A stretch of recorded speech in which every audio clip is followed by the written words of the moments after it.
Good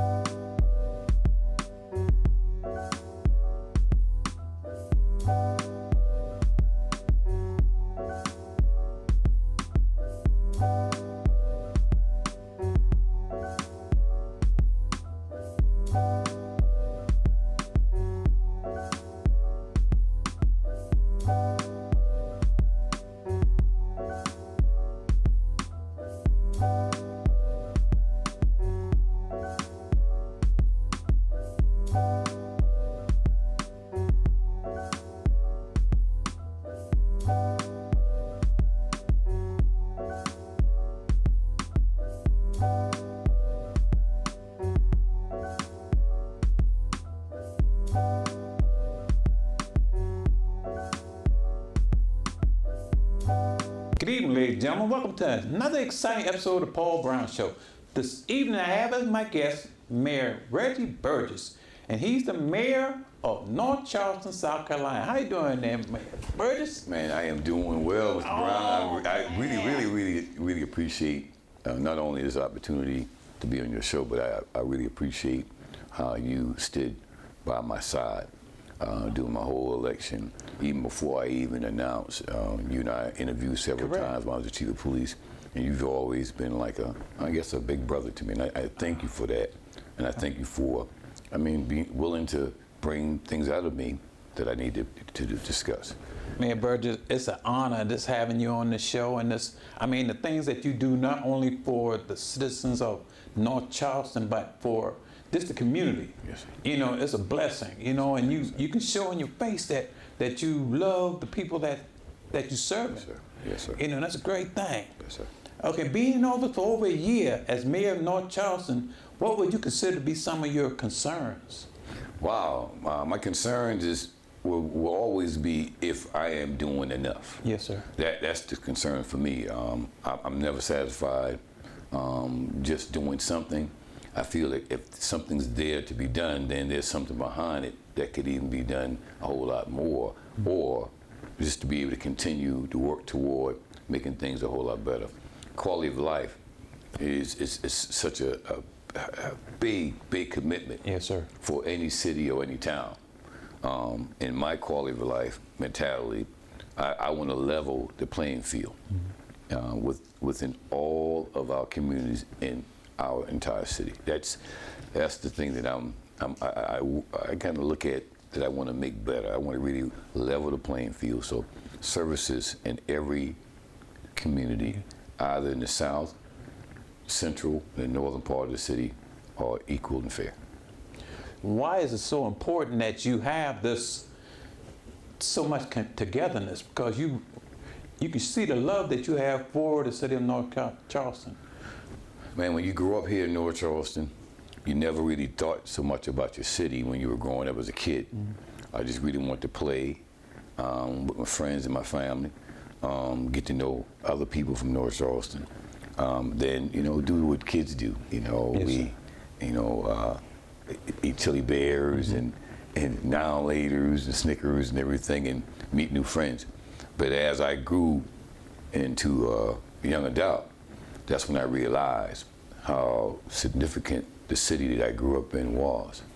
And at that time, I saw a lot of athletes, a lot of talented people.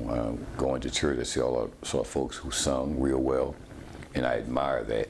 I saw a lot of folks who actually played sports real well, and I admire that.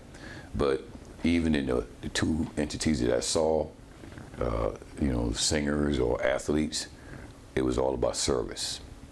So at the end of the day, I can't sing, but I'm a decent athlete. I use that ability to actually, become a servant. And that's the thing about the city of North Charleston. I've always said this: we are a blue-collar town with a white-collar mentality. Yes, sir. We're the hardest working people in the Tri-County area, but we are the most outstanding thinkers that you can ever come across, because when you work so hard with your hands and your eyes and your body, and your legs, it makes you become a better thinker. Yes, sir. So I believe that city of North Charleston is a little different than other cities. Mm-hmm. I think so. Okay, Mayor Burgess, three issues that you ran with on your campaign was public safety, infrastructure, and quality of life.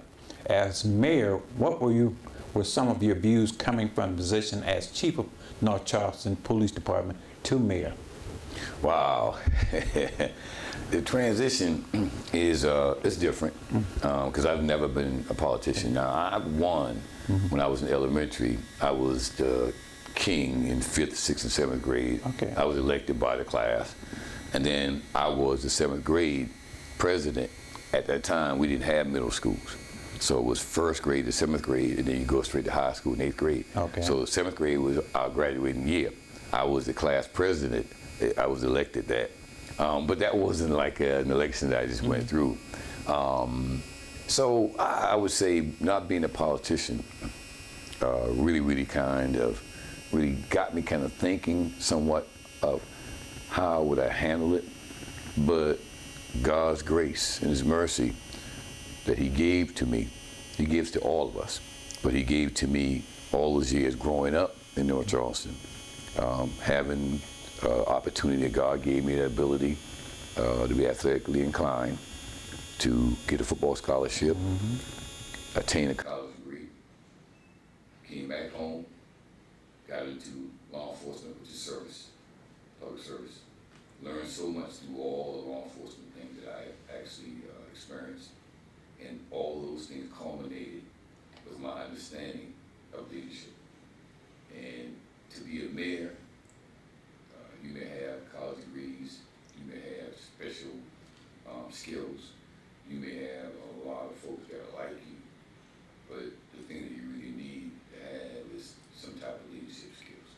And I believe that what God had prepared me for, day one, being born in the city and coming through what I came through, leadership is the thing that he really put forward to me to get me to say that I could do this job. Yes, And that's what I'm trying to do now. I'm trying to enhance my leadership skills and then also working with every individual city employee here, because I once was them.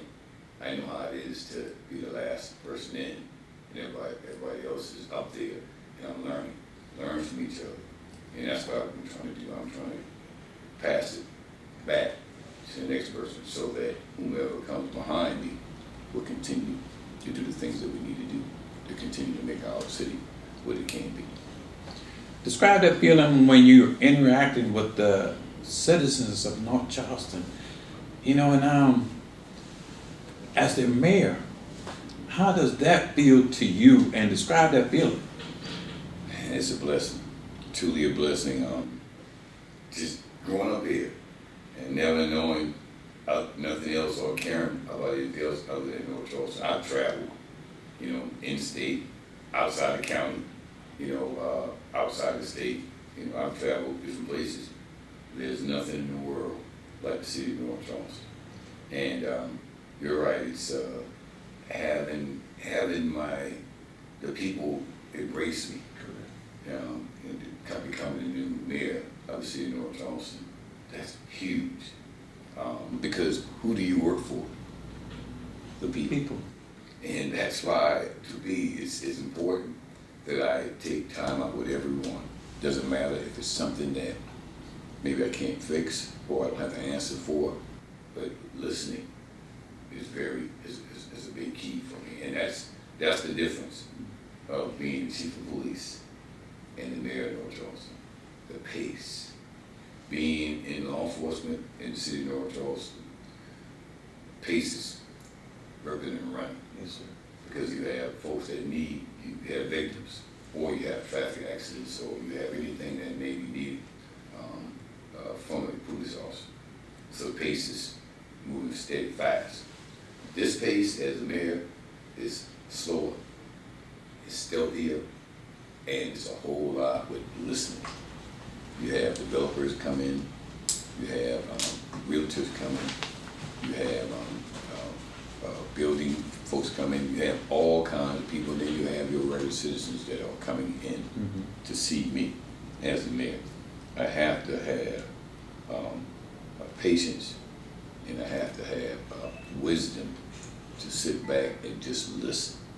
to what they have to say, because it's important to hear what they have to say, even if I don't have an answer for it. It's very important. So the pace going from a high octane police chief job Yes, sir. to mayor, the pace is different. So I do a whole lot more listening. And when I listen, I hear a lot of things that I wouldn't have if I didn't listen.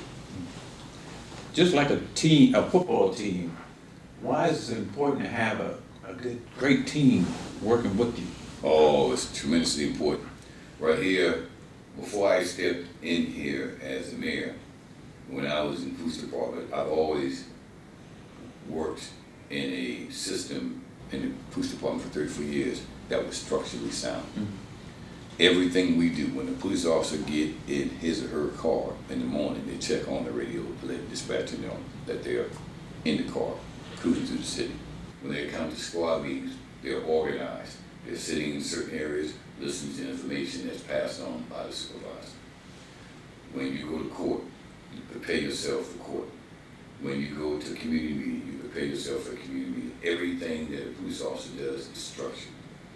When I got here, it's a little bit more one-on-one, because you have different departments that handle different things. A police officer, we handle everything. Doesn't matter if it's an accident or an incident, we handle it. In the mayor's office, it's different. You have different assignments. So what I looked at is I needed to create an organizational chart, create a structure that every mayor office staff, as well as all the department heads, we have 21 of those department heads. Talking about police, cultural arts, recreation, there's 21 departments.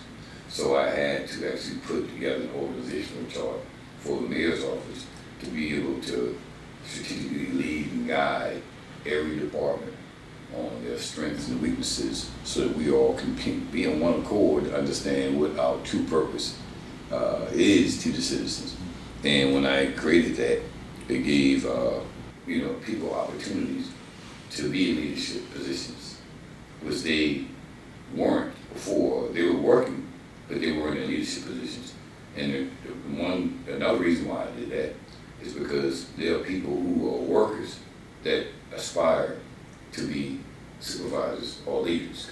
Therefore, if you're looking at somebody that we put at a position as a leader, now you can kind of gauge what type of leader that person is and learn from that person, mentor from that person, and then eventually you move on up. And when that person leaves, then you're in a position, you get an opportunity to lead yourself.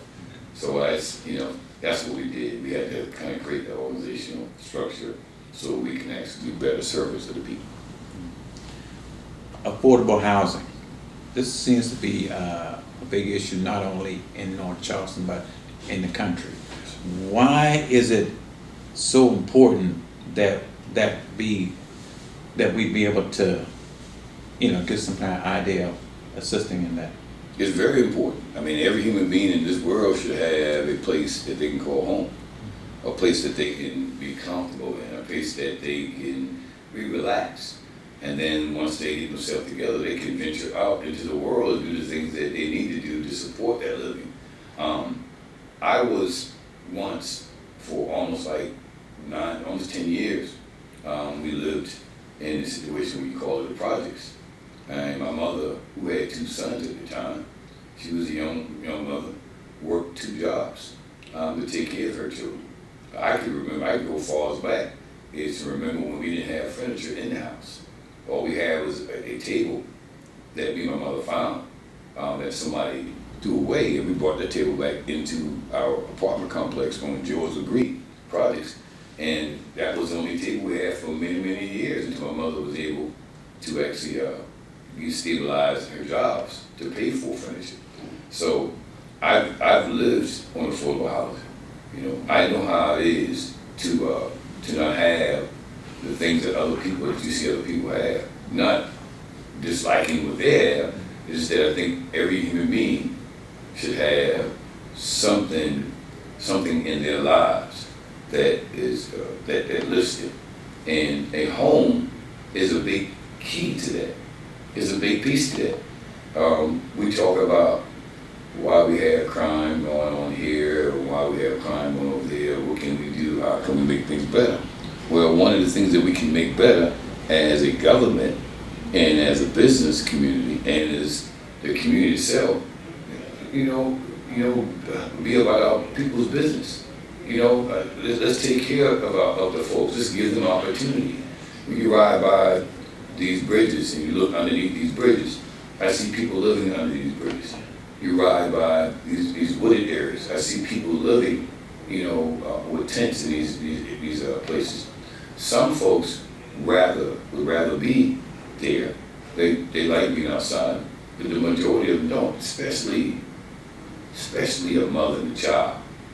Another thing that bothers me with housing, I think the hotels do a great job, but when you look at some places I can take you to, when the school bus pulls up, that means the kids are getting out of school between 2 and 3. It hurts my heart. It hurts my heart to see these young kids get off those buses and go into a hotel to live. We've got to be about the people's business. I don't have the answers, but I know how to work with other people to get the answers. And we need to be about that. We need to find affordable, attainable homes, apartments to get these people from under these bridges, live in these wooded areas. Because when we do that, now we're creating a true word that we call family. Now that mother can take care of their children in the way that she wants to. That father can be supportive of the family the way he needs to. You have something. When you have a nice home to live in, then that actually builds up your self-esteem as a child. And you feel like things are better. But when you're living under a bridge, or you're living in an abandoned car, or you're just living from home to home, there's no stability. And we always talk about how do we, lessen crime or get rid of crime. Well, one of the ways we do it by, building a better structure in homes.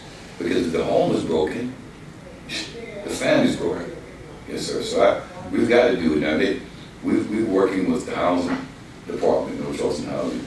We offered to actually loan them money from the city to revamp about 50 homes that's in Horizon Village. Okay. They have since found money from the federal government to do it, but we offered the money, and we're going to help them manage to get these homes back up and running so we can fill them. We also are looking at the exit 218 that's right there by Union Heights. That's where the exit was before they did the Hugh Leatherman terminal.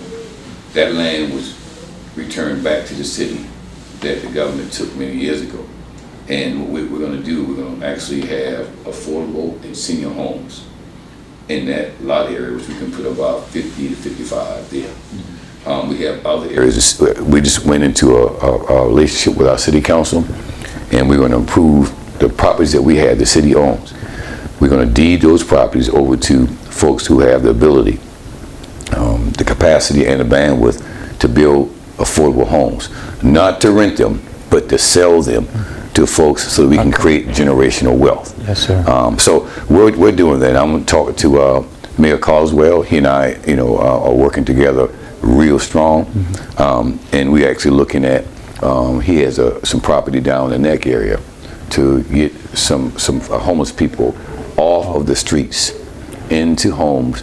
But what we're going to do, we're going to provide wraparound services, because when we place them in there, some folks need mental help. We have issues. Some people need to have financial assistance because some folks are receiving funds. They don't know how to manage it. Some folks need drug rehabilitation. That's constant. Some folks just need to be built up. We put the wraparound services there to help build them up. But like I told Mayor Carswell, the most important wraparound services is when they are able to leave. We have to have wraparound service when they get out. Because if they get out and they still have issues, and we just abandon them and don't give them wraparound service, they will fall. And then they'll be right back in the same place again. So we have to continue to wraparound services until they are able to manage themselves. being that you at one time worked in the school system and around youth, how does that housing, do you feel, affect the youth in their going inside those classrooms on a regular basis? How do you think it affects them? Well, it would affect me. I mean, think about it. I mean, when I was growing up, we lived in the projects. We went to a school that catered to the projects. But I remember going to Pine Haven Cinema, which is right there at Rivers and McMillan. That used to be a movie theater, Pine Haven Cinemas. And I would go there to look at movies, and I would see kids on the other side of Rivers Avenue that lived in neighborhoods that have homes. And they would go there, and they would watch the movies. They would have clean clothes on, you know. They had their moms and their dads, you know. And then the thing that really got me, where I understood that there had to have been a line drawn from poverty to well-off, is when I saw the kids standing at the little glass cabinet preparing to buy popcorn. And the father or mother would buy each kid a popcorn bag. My mother could only afford one. And it was me, my mother, my brother, and all the other kids had, I mean, they had sodas, they had, back then they had the candy on the stick. Okay. I mean, everything. We only could get one item. And I was like, I couldn't understand that until I started to grow up some. I understood that poverty does a whole lot to your mental capacity. It really does. If we don't lift these families up in these communities, if we don't improve the AMI, the average median income, if we don't improve that, I mean, this is what we're asking, Mr. Brown. We're asking the parent, a mother who's working 2 jobs to make ends meet. Working the 2 jobs, she's still only making probably like $38,000 a year. Yes, sir. Working 2 jobs. She has 2 or 3 kids, right? The kids are home. The oldest kid has to babysit his youngest kids because his mother has to work the 2 jobs. He's in a home that's already broken mentally, and then it's broken physically because they have to rent wherever they can rent because they can't afford to rent something decent. The windows broken out, the porch is rotted.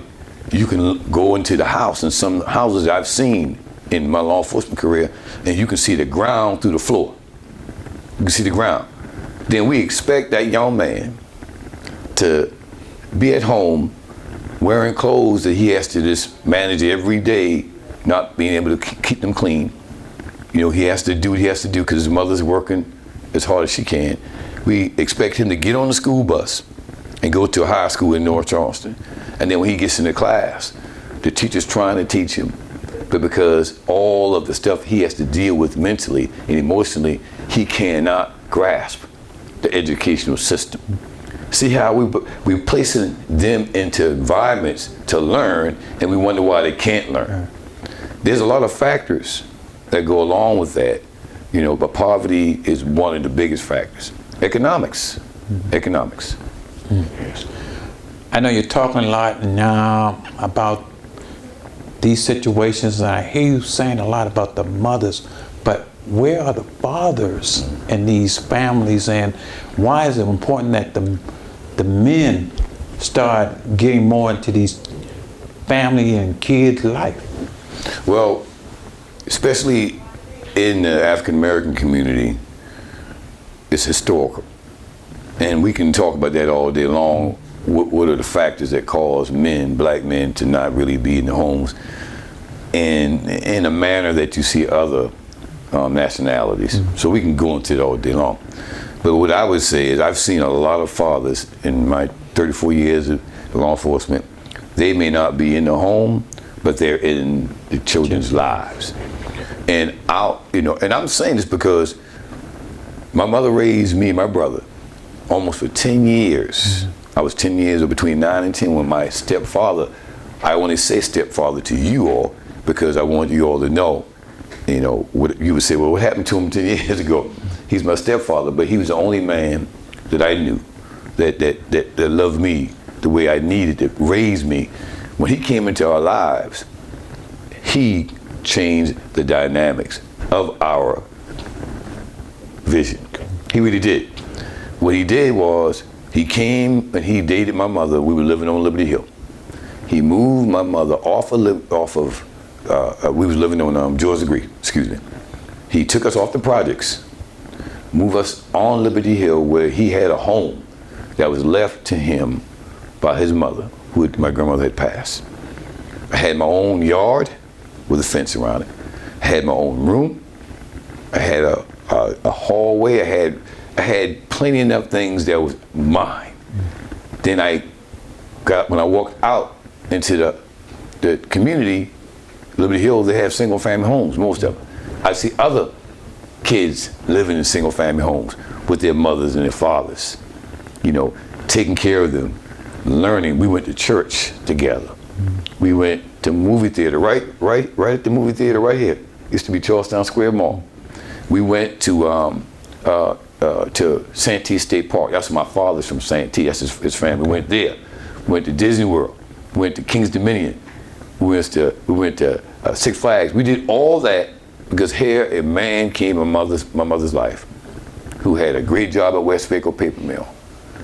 Didn't have a family, wanted a family, and he stepped up. Now, he's my stepfather, technically by blood, but he's my father by love. Correct. My parents had 3 boys.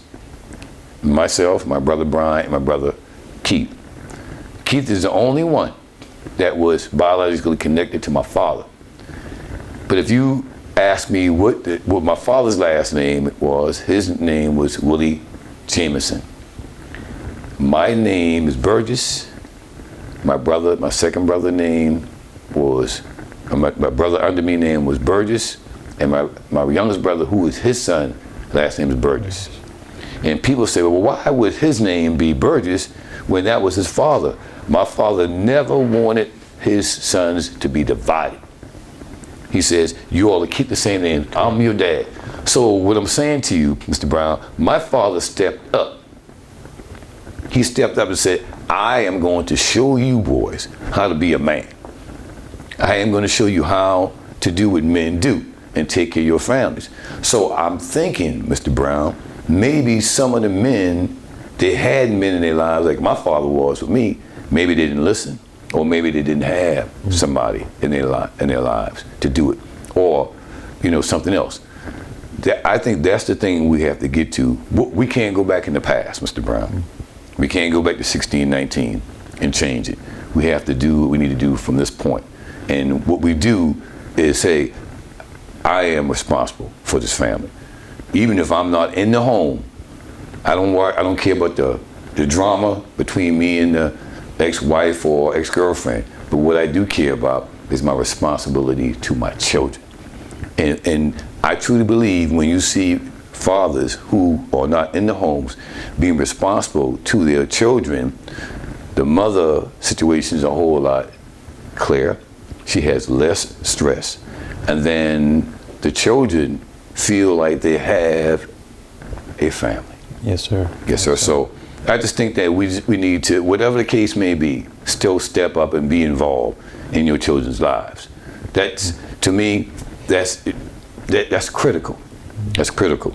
Because most of these young men, especially black African-American men, they don't have a father, especially the ones who are in the troubled world. It's not that they don't want to do right. They don't have a man in their lives to show them the right way, or if they did, that man is not showing them the right path. So somebody else needs to step up and do the right thing. Mayor Burgess, being the mayor of North Charleston, do you ever stop in the city someplace and just look at where you came from, where you're at right now, and understand that you are now the voice of North Charleston, not only in the cities, but in the country? How does that make you feel? I thank God. I thank God, Mr. Brown. Like I said, I was told I wasn't going to be anything, Mr. Brown. My mother was told many days to take me back. That's not your child. You didn't bring this child in the world. Take that child back to the child's mother. You don't need this stress. My mother was 17 years old when I was born. She's only 17 years older than me.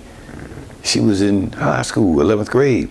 She had to quit school to raise somebody else's child. She had to leave out of her grandmother's house because she wanted to, she didn't want to let me go.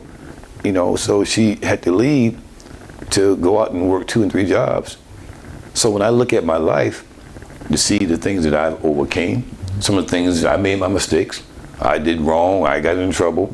I wasn't the kid that everybody thought was going to be in this position, but that's not what God knew. God don't have to think, God is God. So God knew what he had for me. I just had to kind of get to that point. And because of the sacrifices that my mother and my father and my family did to keep me on the right path, because I fell off a couple of times and I got back on. And then finding the best, best friend, ride and die or buddy or whatever, my wife Tracy, to find a like-minded person like her that wanted something as well. It's those things kind of carved me into being who I am. I've always had that, like my father said, I always had that leadership drive. He always saw me stepping up. He always saw me being a person say, hey, let's go play ball, or let's go play baseball, or come on, let's go do this. And when like Christmas time, I can't sing, Mr. Brown, but I like, man, let's get together and do some Christmas carols. Let's go walk down the street and sing to the older folks and whatever. I just wanted to do something. I always was different. My mother called me unorthodox. She always said you was always a different child. So I believe that what I experienced in life, when I got to the PD in '89, I just wanted to enhance, my abilities to learn more. And when the Lord, when I took it to the Lord and laid at his foot, and the Lord said, if that's what you want, I'll make sure that I'm with you. And if God's with you, who's against you? Correct. So becoming the mayor was something that God intended me. I mean, think about it, man.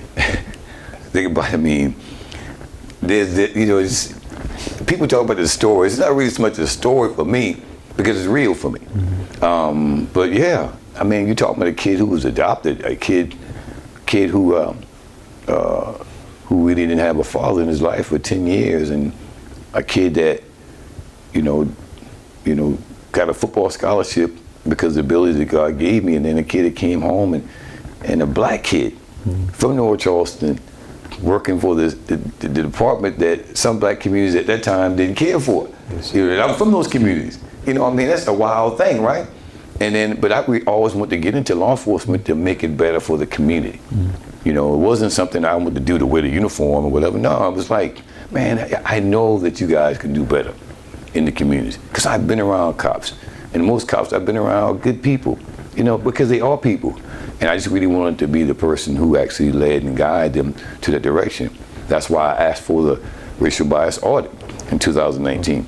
Because I wanted to see the strength and the weaknesses that we had as a department. Because whatever we were weak on, let's get better. Let's improve ourselves. And anything that we were strong, let's continue those things and get better. Because at the end of the day, it was all about how we serve and protect the community. So being the mayor now, the drive is a whole lot more, because now I have an opportunity to really look at the root causes to conditions that place people into situations. Economics is one of them. Family and friend structure, that's another one. Lack of education is one. Healthcare. There's a lot of factors that I can name, but those top 4 are the factors that hold a lot of communities back and cause them to suffer. So what do? I came from those communities. I experienced those things. So what do? I step up, and I call it for what it really is.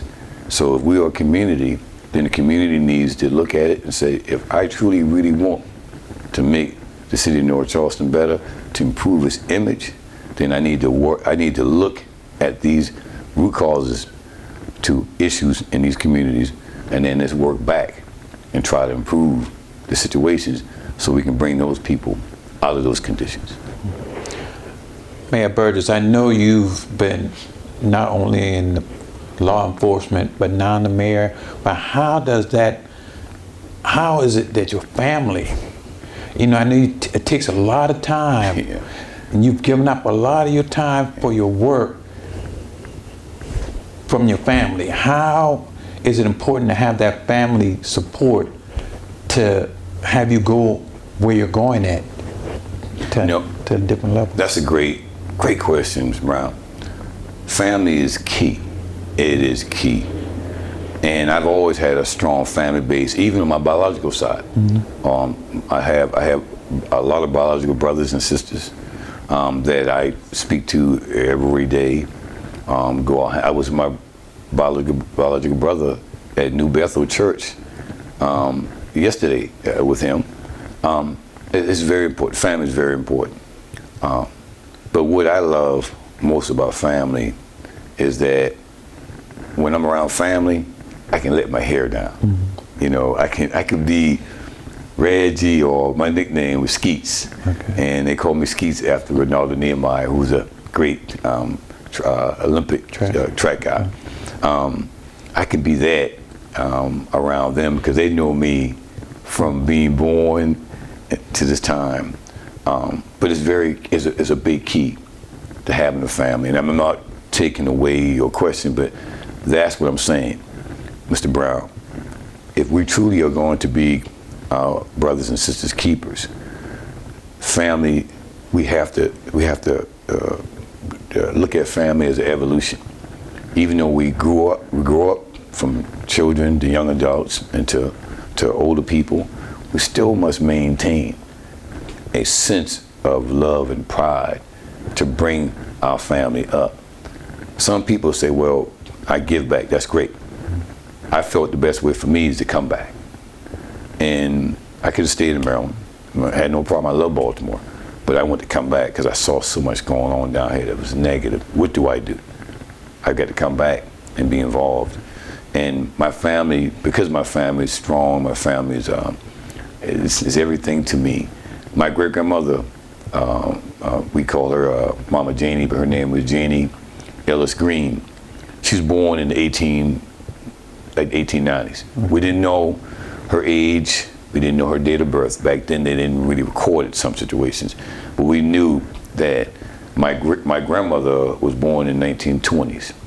And my great-grandmother said that she was an older lady, in probably late 20s, 30s at the time. So we kind of calculated she was born in the 1890s. But I remember I was 14 years old when she died, and everything that she had placed into my mind was placed into my heart. She couldn't read nor write, but she believed in education. She always said, education is the key to options.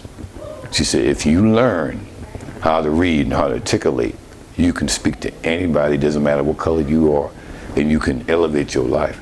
So that is the key for me. I love my family, but the key for me is we have to get our families stronger now so we can do better for our communities. Okay, Mayor Burgess, we're running short on time. Yes. If you have some things to say to the city of North Charleston, what would you say to them? First of all, I love my city. That's the first thing I want them to know, and I care for my city, and I ride hard for my city. I'm going to do whatever I have to do to make sure the city of North Charleston is represented, and represented in a positive way. But what we have to do in the city of North Charleston, we cannot sit back. And yeah, we are the #1 economic engine for the state of South Carolina.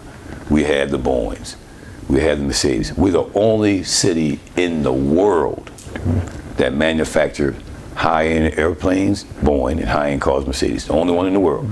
We've got the C-17s, the home base for the cargo ships, flying ships, and Air Force Base. We are the new super base for the U.S. Coast Guard for the United States. It's going to be right here on Spruill Avenue. We've got Joint Base, we got Navi, we've got all the tank, we have everything in the city. But what we don't have is that we don't have, to me, a collective efficacy. In other words, if you look at the definition, it means what are we really willing to do as a government, as business, and as citizens, a triangle, to improve the conditions for our citizens in North Charleston. That's what I'm looking for. I'm looking for improvement, but it has to come from those three entities: government, businesses, and citizens. What are we really willing to do to make things better for all of us? Mayor Burgess, thank you for coming on the show, and thank you for the great job that you're doing for the city of North Charleston and for the community. I mean, you're doing a great job. You know, continue to do your work, sir. Well, Mr. Brown, thank you, because believe me, without your platform, people won't get to know me like this. Yes, sir. They don't. They only know me for a little second. But I like to talk to people and let them know what I'm thinking, what I'm feeling in my heart. And I thank you for allowing me to be a part of your program. Thank you, sir. Thank you. Thank you, ladies.